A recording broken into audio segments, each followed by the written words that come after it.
आज 50 दिवसावर आपली निवडणूक येऊन ठेपलेली आहे आणि 50 दिवसामध्ये आपल्याला जे काम करायचं आहे ते फार महत्वाचं आहे. कारण आता त्या लोकसभेचं वातावरण आता राहिलेलं नाही. एक प्रकारची लोकांची मनामध्ये एक भूमिका तयार करण्यात आली. लोकांना हे आता पटलेलं आहे की या खोटेडेपणा या महाविकास आघाडीच्या लोकांचा आता उघडा पडलेला आहे. पण हे सगळं आपण जोपर्यंत लोकांपर्यंत जात नाही तोपर्यंत लोकांना समजणार नाही. पहिल्यांदा तुम्ही एक मनात फुटगाड बांधा. तुमच्यातला जो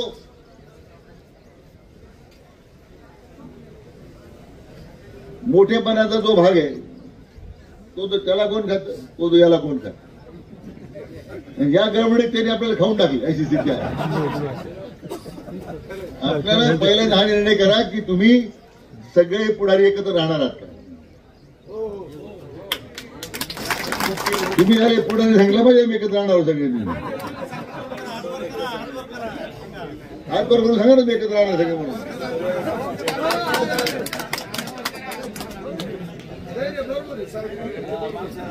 म्हणून माझ्या या खरं म्हणजे मी काही संगमनेरपुरतं बोलत नाहीये.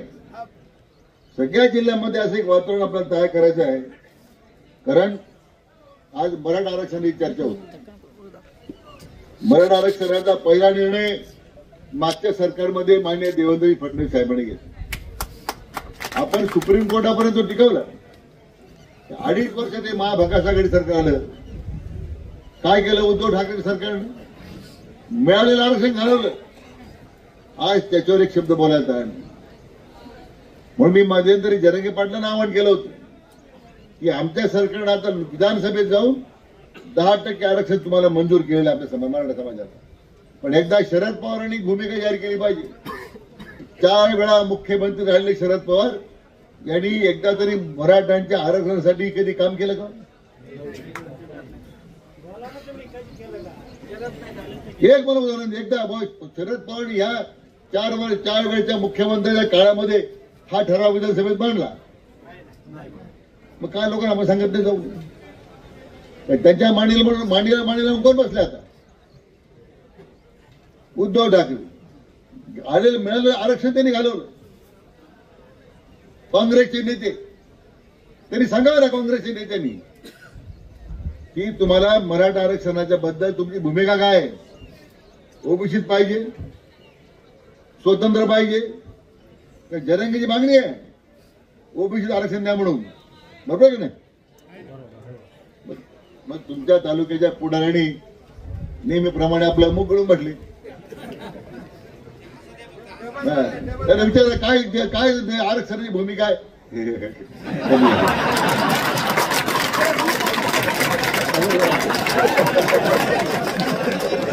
भागले सगळं. आरक्षण मिळालं तुम्हाला.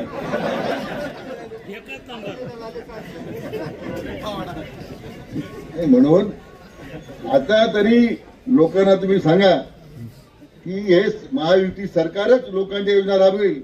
कारण हे जे दळबद्री महाविकास आघाडीचे पुढारी आहेत हे आता स्वप्न पाहू राहिले.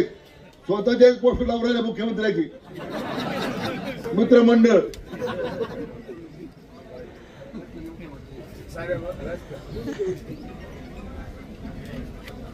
पण लोकांना तुम्ही लक्षात घ्या की लोकांच्या पर्यंत आज दुर्दैवानं मोठ्या घटना आपल्याकडे घडत आहेत. आज लव जिहादच्या घटना किती मोठ्या म्हणून घडत आहेत. हिंदुत्ववादी संघटनेच्या विरोधात सध्या संघर्ष. हिंदुत्ववादी संघटना त्या लव जिहादच्या विरोधात संघर्ष करते. पण आज लव जिहादच्या बाबतीमध्ये आपल्या तालुक्याचे काँग्रेसचे जे स्वयं जे आहेत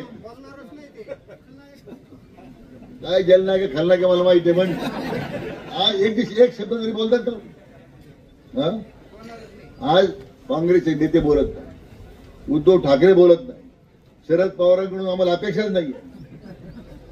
पण मला या ठिकाणी सांगितलं पाहिजे मित्र की फक्त सत्तेसाठी एकत्र ही मंडळी आली आणि महाराष्ट्राला भकास केलं त्या मागच्या 2.5 वर्षामध्ये.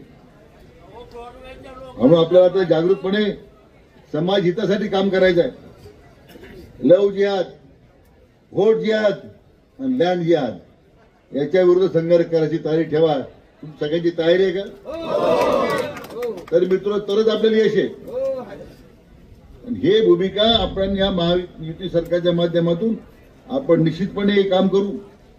तर म्हणजे गावोगावी आता महायुतीच्या कार्यकर्त्यांनी किमान प्रत्येकाने 25-25 मत वाटून घ्या.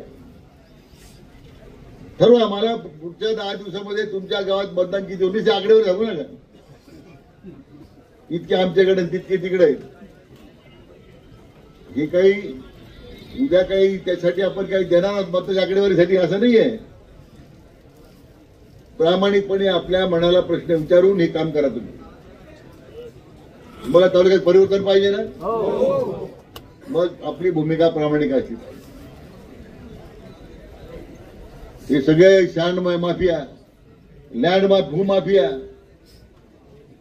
खडी माफिया,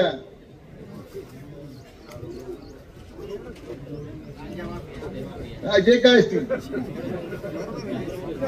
आज पहा ना, तुमच्या तालुक्याच्या वॉटर सप्लाय स्कीमचे कामं चालू आहेत. जलजीवन काय किती प्रचंड भ्रष्टाचार झालाय.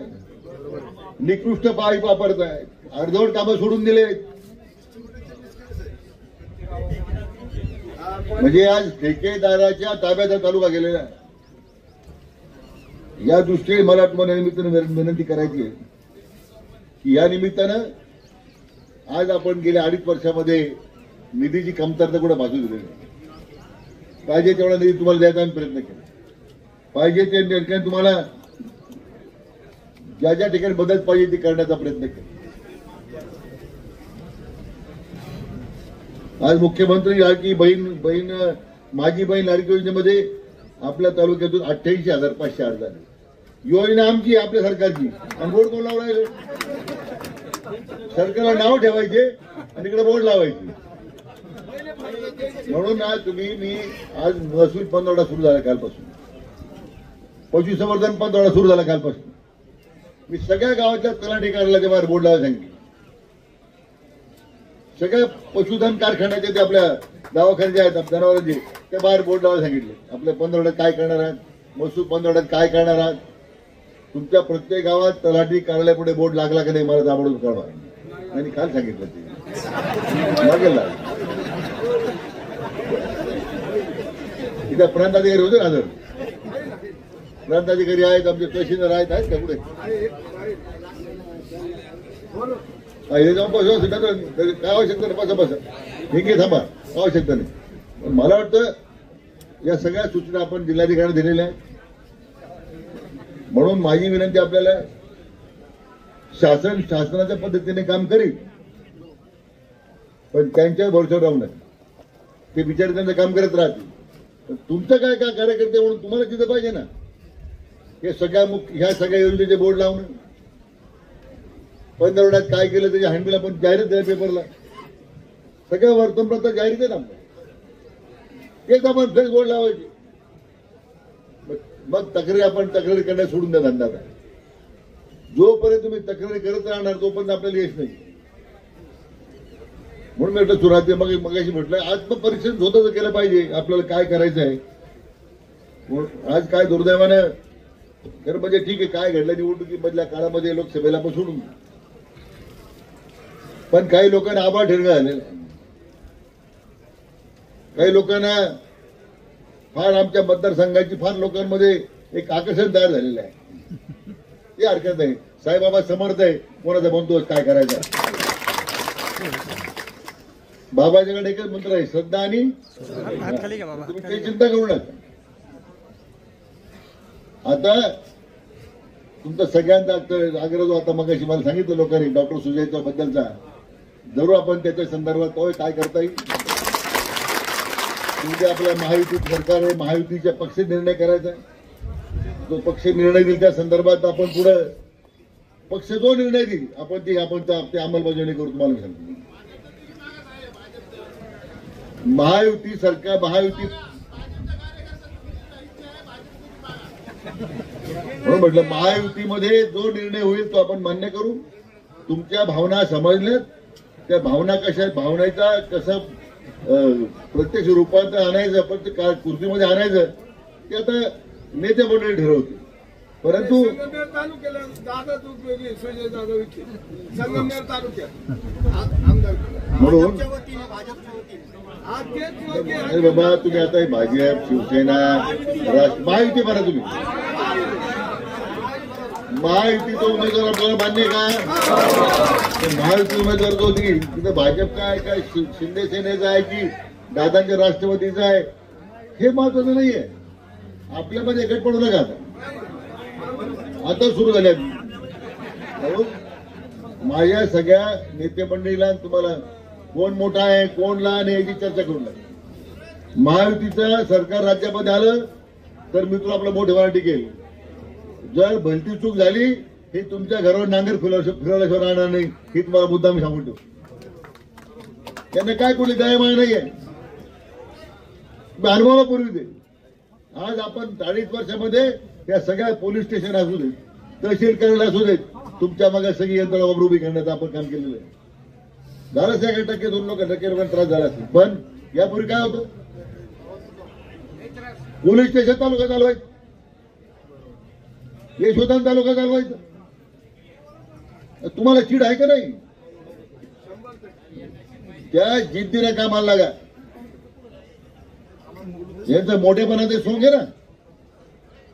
आज स्वतःला फार धुतलेला तांदळासारखे मिळवतात राज्यामध्ये, पण राज्यातील लोकांना माहित नाही की दिव्याखाली किती अंधार आहे.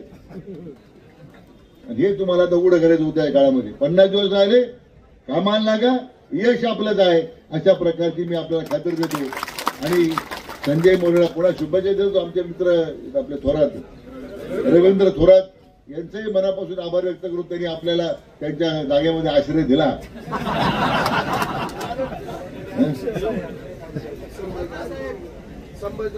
नाही म्हणून मला नेहमी आल्यानंतर गोष्टीवर आल्यानंतर बऱ्याच मी मागे एकदा आलो होतो आणि खरं म्हणजे तालुक्याचे काही लढवई नेते माननीय कैलासवासी संभाजीराव थोरात यांची आठवण दिल्याशिवाय राहत नाही. काय संभाजीरावचा म्हणजे दरार होता. मी कॉलेजमध्ये होतो 79 साली जेव्हा ते उभे राहिले अपक्ष म्हणून. सकाळ पाटलाची लढाई झाली त्यावेळी, सॉरी 79-80 ला मी शेवटच्या वर्षात होतो. मी माझ्या हाताने एक पत्र लिहिलं संभाजीरावनं, ही चूक करू नका. हे भूत गाडत असेल हीच वेळ आहे, पण आपण अपक्ष राहिलो आणि यांचा जन्म झाला.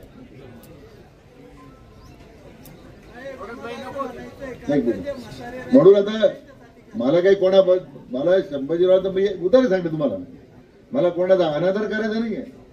संभाजीरावला त्यावेळी माझे जवळचे मित्र होते, ते त्या काळामध्ये मोटरसायकलवर कोल्हापूरला, मोटरसायकलवर बेळगावला, म्हणजे एवढा करार आणि जिद्दीचा माणूस होता.